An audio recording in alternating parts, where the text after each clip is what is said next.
marathon, not a sprint.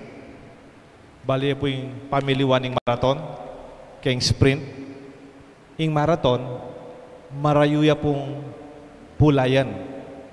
Nengkay, itang ating full marathon, 42 kilometers siya more or less. Ating ultra marathon, more than 100 kilometers. Pangarayu tabu pupulayan Marathon, marayu yung pupulayan. Yung sprint, pupulayla naman. Pero mga kuyad mo, yan kay 100 meters. Wala malakin, yung kageta-geta kita sigurong barangay hall. That is how close it is. Pero in Vietnam, our life is a marathon. Marayu yung pulayan. It's not a sprint. Kaya makuyad na pulayan. Nanulare nga Vietnam mga limbawa, what are the examples of the long run that we are running? Education. Yung pamag-aral is a long haul. Niya ka rin anak, dapat ng pagsadyan. Kung kakainip po, mag-aral kayo. It's a marathon. Wala naman instant may ngayari o pepagawa na lang mong diploma kaya taging recto. Hali po. You really have to run the marathon of education. Lalo na nung may masters ka, may doctorate ka, o nang kay may abogado ka, may doktor ka, o may pari ka. Makaba yung pamag-aral. Makanyan mo naman yung magnegosyo. Siguro, dahil ang bisang magnegosyo, mo pa banwa, mo adwang banwa para yung metong negosyo, maging yung matagumpe. You can never say, I have a successful business. 1 year ka pa, o 2 years, o 3 years. It's a long haul. It's a long run.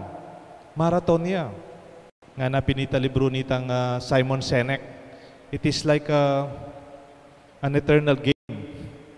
Mo pa sabing, successful ko. Or you cannot even say, failure ko. Because everybody is still running. Na ano pa po yung marathon kay Vietnam? Nino po rin may kasawa kaya kayo? Marriage is a marathon. It's not a sprint. Malambatan. Di ba po kinasal kayo, ginamit siya ang sandang peka makuya da sentence? Complete sentence siya.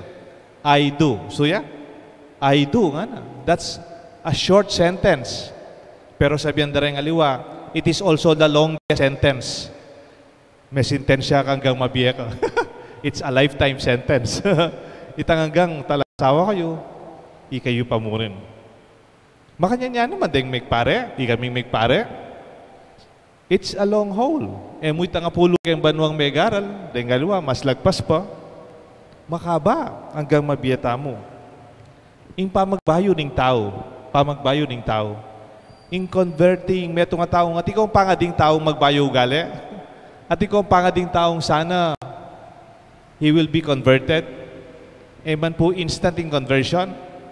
Itang may kursilyo kang pilanaldo, kaya ba't kalwal mo, mayap na ka? Maybe the feeling is like that, but really real conversion happens a long way. It's a long run. Imagine this saint that we celebrate today, Saint Augustine. Kalambat niya pong panalangin Santa Monica. 31 years old po kan tayo may salese bagya pangatao. Do, the rest of his life, earlier, he was very intelligent. He's an intellectual. But he never converted to the faith of her mother, to Catholic faith, until he was already 31. Anya sabi na, di ba? Late have I loved thee. Ngenida kapaluran, talwina. Pero makanyan, siguro pag-alalanta mo, what's the difference between a marathon and a sprint? Potang makaba yung pulay, potang makaba yung pupulayan tamo. Naning maulaga. Kaya marathon po, naman sing kabilis mo. Naman po, kaya mismong kay, I myself experience running na po. Yan tapong masikan ko, migsa sa pulayan ko Enam po pupulay ka rin utang, pupulay ko po kay exercise. I can run yan tapong wayo ko po may stroke. Pula-pulay ko naman. May ngarap ko pong makapulay, yung half marathon mo po. Kanita po, detang kaluguran ko ngayon, pupulay la pa. Ela mo po pupulay, tanggagawin na, bali po itang Ironman. Itang kawe lang 2 kilometro, kawe 2 kilometro. Kaya ba't pulay lang 40 kilometers, marathon? Kaya ba't magbisikleta lang 120 kilometers? Ela pa'y pagal na eh. Kaya ba't din ang dala mong t-shirt? I completed this marathon or this race. Pero nano po yung tiruda ka na ako kanita, niya tangila pupulayila. Marathon is not about speed. Itang mulay mabilis ka, ba't sunga-sunga ka, kamisadsad. Pumabilisan. You have to be consistent. Nung makananin yung pulay mo, makanyan mo naman hanggang malapit mayari. You should be consistent with your speed. Itang mabilis ka, ba't bigla ka sunga? Kamisadsad. Marathon runners just basically the same speed. Nung makyabi ka karayang marathon, may nasa atagal mo laman eh. Pero puta susunga na, kalakwanda ka. Kasi makasadya lang hanggang 42 kilometers in karelang training. Marathon is not about running faster. It's about running consistently with the same pacing. Marathon runners conserve their energy. No extra unnecessary movement. No unnecessary speed that will exhaust all their reserve. Kagaling na po rin mag-marathon. Nano pa po itang madua. They are efficient. Efficient, not only effective. Number sabi po ng efficient. Nyatang tuturuda kaming pula-pula yung makanyan. Kailangan na kapupulay yung extra makapagal. Kunyari mo, pupulay, kanya-kanyan mo rin gaman mo. Magisang ka energy. Lenyo po rin mag-marathon, lamang gagalo gamat. Naman kailangan din gaman, upuatan pupulay. Kailangan mo din bitis mo, di ba? Upuatan pikanya-kanyan mo rin gaman mo. Magisan ka energy kasi makahaba yung pulayan eh. You have to be efficient. Mo sasayangan nung kailangan. Energy should be conserved. No extra movements. Mo pakakaba yung takbang mo nung naman kailangan. Tamong makasunga. Tambala mo, the pacing that you know is just the same. At marayo ka, dasan. Makanyan mo naman kembye. Gumamit ko nga liwang example na in terms of finances. Naman sing kadagol sweldo, kay obra, kay opisina. Kung marilya ka retang maragula sweldo, kunyari mo, mag-obra mo na Kunyari mo, kung earning, sweldo mo 50,000. Katas mo sweldo? Ako sweldo ko 20,000. Kababa ko sweldo? O nang niya itigang babaldugan na kotse. Makakotse ka. Babaldugan me. 15,000 imbulan. At saka kating babaldugan na cellphone na masanting. Libo imbulan. Ba't siyempre ating ka namang ating yung load dito. Monthly siguro, mga 1.5 mo. Karagol na po. Ba't maki-apartment ka masanting? Babaldugan mo yung 15,000. Okay, ba't kanita? Siyempre, luluwal ka na yung bengi. Magkape kang mal. At saka kasasaling mga santing gamit. Kaya rin nanitang pabulan, sweldo mong 15,000, 5,000 yung alilele mo. Ako, 20,000 ko mo sweldo. Na ako man makakotse. Ala akong gasolina. Ala akong babayaran insurance sa akin. Ala akong rehistro. Pwedeng lalakaran kaya, magbisikleta ko. Basta, ako gagastos maragol kaya sa akin. Kung mano pang mala-mala, condominium. Kung maka-cellphone na mal. At saka kung magkape mal. Kita mong kape ng mako yan. Kana ako sa sangkapan. Pero kay ba't ng pabulan, ati ko savings 10,000. O nang ati ka pa palang babayarang credit card, kayong credit card mo. Negative ka. Neng kay. Kayong kailang batan, ako 20,000, makalele ko, Ika, agisan mo la rin kaya ka. King kailang batan. Matas ka sweldo ha? Ako mababa ko sweldo. Kaya ba't nimpabanwa? Ninong makwalta kaya katangandwa? Na? Ang giyangawsan may asset itang kaya kang kotse, it becomes a, it's a cost. Magpalwalya rin pera. King kailang bata na akong mababa sweldo, I am more efficient than you. Makanyan mo naman ka rin magnegosyo. Pwedeng magnegosyo ka ta? Ika, Chingping, yung negosyo mo, manakita kang 200,000 naman, karagol. Ako, 100,000 naman mo, ka na akong gross. Kaya ka 200,000. O nga na ka naman kagastos. Yung opisina mo, maragulya. Upahan me. Maka-aircon niya pa. Kaya ba siyempre, makakotsi ka. Ang pumamang ka, kare-restaurant. Maragal ka gastos. Marakal ka extra gastos. Ako ita mo sakto. Kaya production mo, nakakarakal gastos mo naman. Ang giyang 100,000 ko mo, ingalilelening kitang kanakong net, 75,000. O nengi ka, nakakaragol na gastos, o rin 200,000 ka, karakal mo benta, 200,000. Pero kaya ngalelem kay pabulan, 20,000. Ako 75. Kaya ba't ning malambat na panahon nung mas makwalta kaya katangandwa? Aliwa naman tang marakal. Aliwa naman tang mabilis. Itang talagang ating gastarul kaya nano yung atin. Makanyan yung kaya katamong kabilyan. This time of pandemic, we have to be efficient. Sabi ang kuming kayo ng kumbento, ako masyadong gastarul ako. Nakalupa dating dakala pabinyag, dakala kasal, dakala sisimba. We have to conserve what we have. Nung nanumingatin pa mo, we have to be efficient. So what are the principles of a marathon? You have to be consistent and you have to be efficient. And katlo, you have to save your energy. Save mo itang kaya kang atin. Because the waiting can be the longer term. Kung nanda kayo po, kunyari mo kareng ice cream, o kaya halo-halo, Filipino merienda. What is the difference between the halo-halo na extra ordinary halo-halo, ang pong ordinary halo-halo? Extraordinary at saka ordinary. Atin niya siguro ng ice cream kayong babon eh. Kaya atin niya pang extrang leche plan. O kaya ka rin estudyante, an ordinary student and an extraordinary student. What's the difference?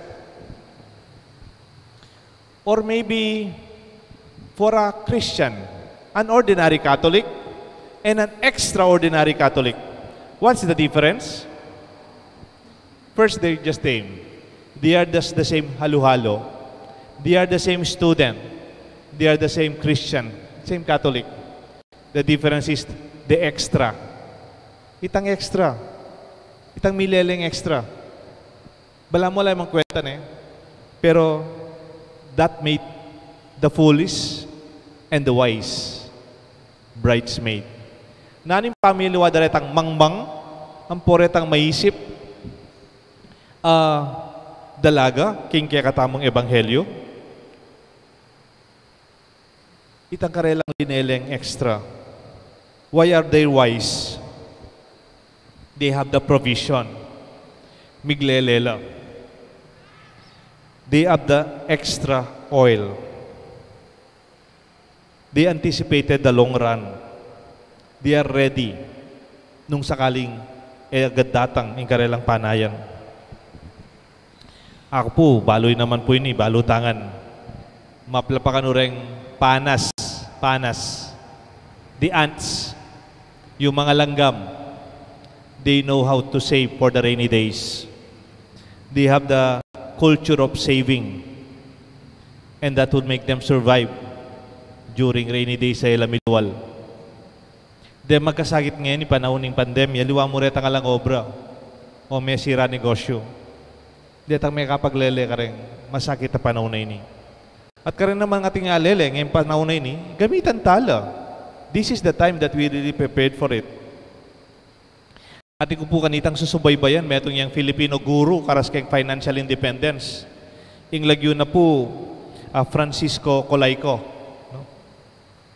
He's a guru in terms of practical financial, personal financial advices.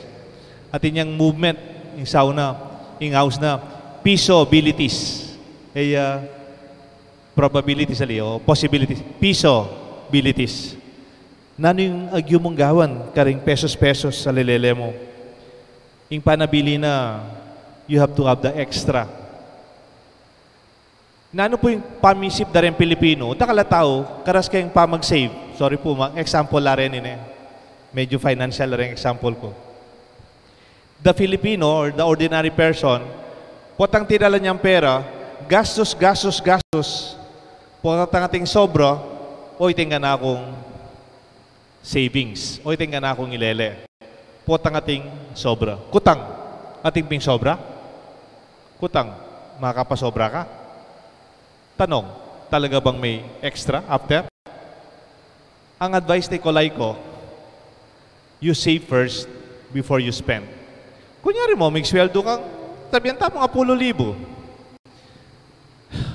Kunyari mo, may save ka 500. Ilinele mo na 500. 9,500. Ay, gisanan mo na lang. But at least, atina ka nga lele. Yan magkano mo. Kailang batan, potang kailangan mong kailangan. Oren, then talagang manyetsat kaya katamo. Ating meto nga grupo king ating meto nga tribu king South Africa ing lagyuda Bantu tribe. Ngada po, alone you go fast, but together we go farther. Nung ikan dili mabilis imbi pero nung abe-abeta mo mas marayo tamo dasan. I think that is a secret of wisdom also. We can be able to finish the marathon. It may not be the first or the second, but at least misad sa tamo, huling abe-abeta mo. Itang mabilisan, pero naman misad sa Saint Augustine, talwiyapin, late tabay labdi, pero naman may ginyang obispo, may ginyang santo. Bisa ko pong manyari kitang metong kwento nga ranasan ko when we were ordained. When we were ordained as priest, it was quite difficult because it was the time of Pinatubo, 1993 and 1994. It was at the peak of the lahar and the danger, maybe even here at Sapang Bato, we were not in good condition kanita na po. Even in the seminary, baliw po, may delay kaya kaming ordinasyon, 6 months. We were supposed to be ordained by October, but we were ordained April. May sabi la reta nga doon akong kaklase kaya kaming director. Our director then is Monsignor Father Ninoy Canlas. He's our director in the theology department. Nakiusap yung dalawang kaklase ko. Yung isa very practical, yung kanyang reasonable. Father, sabi niya, nasa Amerika lahat yung pamilya ko. Nasa Amerika lahat. Nakabili na po sila ng ticket, ng airplane tickets, October. At final na po yun. Hindi na namin mapapalit yung tickets. Malaking babayaran. Bakit kailangan pa po natin i-delay ng 6 months? And then yung isa ng mga kaklase ko, taga Pampanga rin po siya, mas practical yung sa kanya. Hindi naman po nasa abroad yung pamilya niya. Sabi lang niya sa direktor namin, Among, may nesya pong babi mako, maragul ne. Nung isat-sat niya pa po nga na mabulan, masyas na po. O po ta mga anak niya. Ilututan niya po ngayong October. Pa-ordain yun na ako po. You know, Father Noy Canlas did not give us that opportunity to be ordained earlier by, or at the October. We were ordained April. Yung sabi na kay kami, I remember, mulala. Expression na po ito, mulala. Matang kayong ordinasyon kayong pangapari, naman pisabyan inong muna. Yung pisabyan, ninong misadsad. Sabi nung aming pare, hindi naman mahalaga sa pagkapare kung sino yung mauna. Ang tanong, sino yung matatapos up to the end. It's not who will finish first or who will start first, but who will really last until the end. This is our wisdom. Let the wisdom of the 5 virgins be upon us, for our life really is a long haul. It's a marathon. May God bless us all. The Father, the Son, and the Holy Spirit. Amen.